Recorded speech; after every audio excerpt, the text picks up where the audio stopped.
안녕하세요, 원장님. 잘 지내셨어요? 네, 안녕하세요. 오늘도 여전히 예쁘시네요. 감사합니다. 네, 요즘에 성조숙증? 그게 굉장히 많은 질환 중에 하나인 것 같아요. 주변의 아이들을 보면은 치료를 받고 있다 하는 아이들도 많고요. 검사를 해서 성조숙증인지 확인하시는 부모님들도 많으시더라고요. 그래서 오늘은 원장님께서 성조숙증에 대해서 시원하게 말씀해 주셨으면 좋겠어요. 네, 안녕하세요. 오늘은 성조숙증에 대해서 이야기를 해보려고 합니다. 실제로 진료 현장에서 성조숙증에 대한 질문을 많이 받고 환자도 많이 병원을 찾아오고 계십니다. 저희 아이는 이제 10살 남자아이인데요. 같은 반 친구들을 봐도 여자아이들은 성조숙증 때문에 고민을 많이 하는 것 같아요. 그래서 궁금해 하시는 부분을 좀 해결해 드리고자 오늘 영상을 준비해 보았습니다. 2015년에는 6만 명이었던 성조숙증 환자가 2021년에는 11만 명까지 늘어났어요. 그러다 보니까 아무래도 여자아이들의 경우에는 훨씬 더 성조숙증 환자도 많고 또 걱정도 많이 하시는 것 같습니다. 그러면 먼저 이 진단과 증상에 대해서 얘기를 해볼게요. 성조숙증의 진단은 사춘기 발달 현상이 여자아이 만 8세 이전, 남자아이는 만 9세 이전에 나타나는 것을 말합니다. 유방 발달, 음모 발달, 고환 크기 증가, 여드름, 또 정수리 냄새 증가, 겨드랑이 털 증가 또는 음모 등이 생기는 것을 말해요. 이게 여자아이는 만 8세 이전, 남자아이는 만 9세 이전에 나타나는 것을 말합니다. 실제로 좀 더 정밀한 증상을 진단하려고 하면요. 성선 자극 호르몬을 검사하는 경우가 있습니다. 성선 자극 호르몬을 투여하여 15분에서 30분간 사이로 2시간 간격으로 체크를 해서 황체 호르몬이 5UL 이상 나타나면 성조숙증이라고 보는 경우가 있습니다. 또 좌측에 손에 성장판 검사, 골 연령을 측정하여 또 그 골 연령이 나이보다 많다, 골 연령이 나이보다 성숙해 있다, 이런 경우에 성조숙증으로 진단합니다. 그러면 이 성조숙증을 치료해야 하는 이유가 뭘까요? 성조숙증을 치료해야 하는 이유는 최종 키가 5에서 10cm 이상 작아질 수가 있기 때문입니다.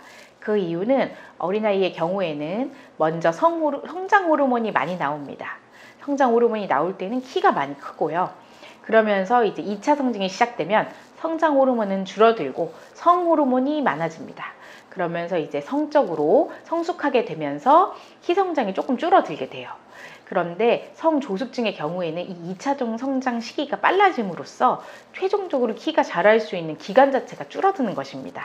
그렇다 보니까 최종 키가 너무 이제 작아질 수가 있기 때문에 이런 성조숙증 치료를 하게 돼요.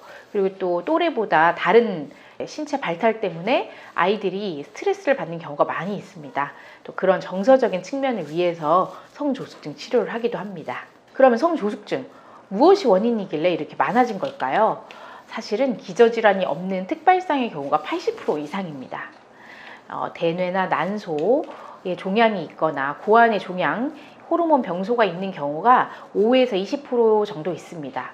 그런 경우에는 종양 치료를 한다거나 대뇌 치료를 해줘야 되고요. 그 외에 80%의 경우에는 특발성이기 때문에 생활관리, 한약관리 등으로 좋아질 수가 있습니다.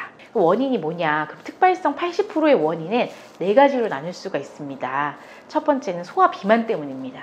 지방세포에서 렙틴의 분비가 많아지면 성선 자극 호르몬에 영향을 줘서 성조숙증을 유발합니다. 성호르몬이 빠르게 분비되고 많이 분비되게 만드는 것이죠.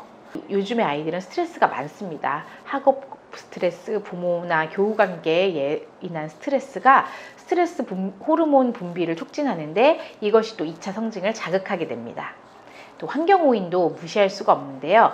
계면 활성 성분인 플라스틱, 일회용품에서 나타나는 인위적 환경 호르몬에 너무 오랜 시간 노출되면 내분비계의 자극이 교란이 생겨서 성호르몬이 빠르게 자극되는 경우가 많이 있습니다.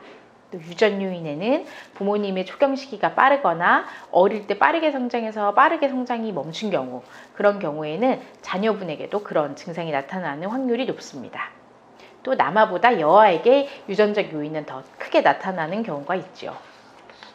그래서 저희는 한약 치료를 할 때는 성조숙증을 유발하는 생활 습관을 교정하고 일상생활의 원인을 제거하면서 아이의 신체에 열이 과하게 뭉쳐서 나타나서 생기는 것을 꺼주어서 체내가 전체적으로 고르게 성장하게 만들어줍니다.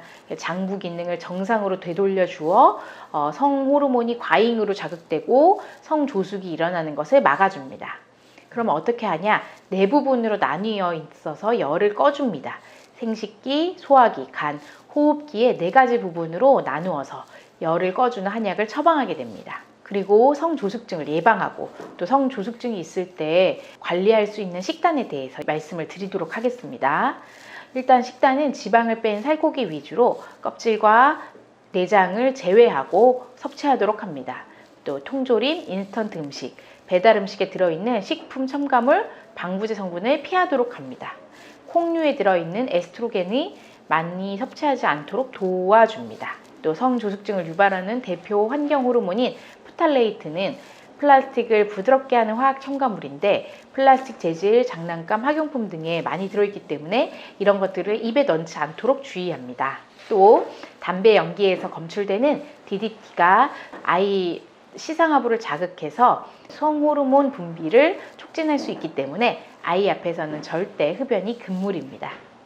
그리고 어릴 때부터 과도한 스테로이드를 사용한 경우에 부신피질 호르몬이 자극되어 또 성호르몬이 빠르게 많이 분비될 수가 있기 때문에요. 아토피, 천식, 비염일 경우에 스테로이드는 아주 신중하게 조금씩 쓰는 것으로 해주어야 합니다.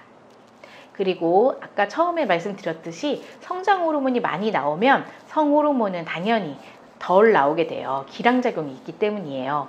그래서 일찍 잠자서 밤 10시부터 새벽 2시까지 성장 호르몬이 가장 많이 분비되는 시간인데 이 시간에 성장 호르몬이 잘 분비되게 도와주면 성호르몬이 감소하게 되므로 또 일찍 자는 것이 가장 중요한 생활 습관입니다. 그리고 소화 비만을 예방하고 체내 혈액순환을 촉진하고 또 간의 열이 과열된 것을 꺼주기 위해서 아이의 유산소 운동을 주 3회 이상 1시간 이상씩 하게 해줍니다. 이렇게 생활관리를 하면서 성조숙증을 예방하고요. 설사 성조숙증이 조금 진행되었다고 하더라도 생활관리를 잘 해주시면 얼마든지 좋아질 수 있습니다. 그렇기 때문에 가정에서 더 관심을 갖고 치료에 임해주시면 좋을 것 같습니다. 감사합니다. 감사합니다. 오늘은 원장님께서 알려주신 성조숙증에 대한 원인을 정말 많다는 것을 알게 됐어요. 우리 아이랑 오늘 자세하게 살펴보는 시간을 가져야겠어요. 감사합니다, 원장님. 네.